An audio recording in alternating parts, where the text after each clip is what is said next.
Verts, des parlementaires verts. Je représente ici toute ma solidarité et mon soutien à cette campagne et à la situation de Salah et sa famille. En ce qui concerne ces problèmes, je ne reviendrai pas sur tous les détails dont tu as parlé, mais je crois qu'il faut mettre l'accent sur la violation continuelle des conventions et du droit international et du droit humanitaire et des droits de l'homme en général.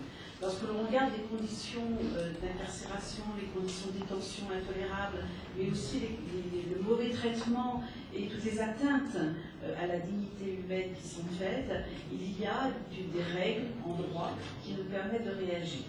Et lorsque on a les réponses dont tu parlais tout à l'heure, qui nous disent non, c'est de l'ingérence, on n'a pas le droit d'intervenir, moi je le dis, si nous avons un devoir d'ingérence, parce qu'il y a un droit international qui justement nous permet d'intervenir. Notamment, il y a dans le droit international des procédures diplomatiques qui existent et qui nous permettent de dire qu'un État peut intervenir aux côtés de ses citoyens, pour justement le protéger, pour le défendre face à l'atteinte ou au risque à l'atteinte des droits humanitaires et du droit à la dignité humaine. Et je crois que pour cela, nous devons mener notre combat au nom du droit et du devoir d'ingérence pour le respect du droit international. D'autre part, je voudrais dire un mot également sur l'ensemble des prisonniers et en particulier les 43 parlementaires qui aujourd'hui sont en prison, plus les ministres. Je voudrais rappeler que beaucoup d'entre eux ont été arrêtés en Palestine et déplacés en Israël. Ce fut le cas de Marwan Barghouti et d'autres pour lesquels nous menons des campagnes. Et il y a une violation du droit international puisqu'ils se font arrêter en Palestine, c'est-à-dire dans leur pays, chez eux, en Palestine, et qu'on les emmène, on les déplace en Israël pour les juger. Mais qu'au-delà de ça, ils sont parlementaires.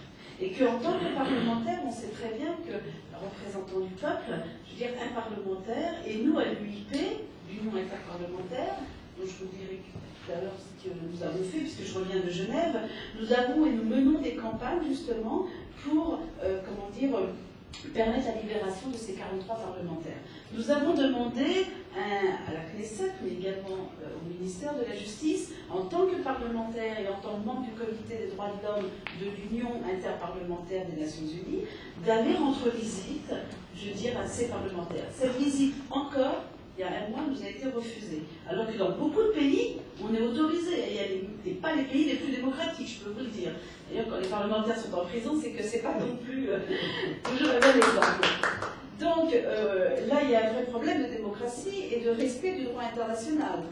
Il y a un deuxième point, c'est que l'Union interparlementaire, dont j'appartiens justement, dont mon groupe, je veux dire, vient d'adopter hier, en assemblée plénière, la reconnaissance officielle du CLP, c'est-à-dire du Conseil législatif palestinien, comme un parlement à part entière dans l'Union interparlementaire.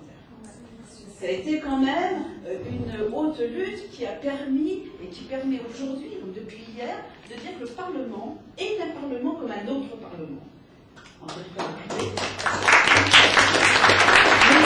Mais aujourd'hui, il appartient, je veux dire, aux 150 parlements qui sont reconnus dans cette grande union interparlementaire. Et les parlementaires en prison sont des parlementaires de l'UIP en prison.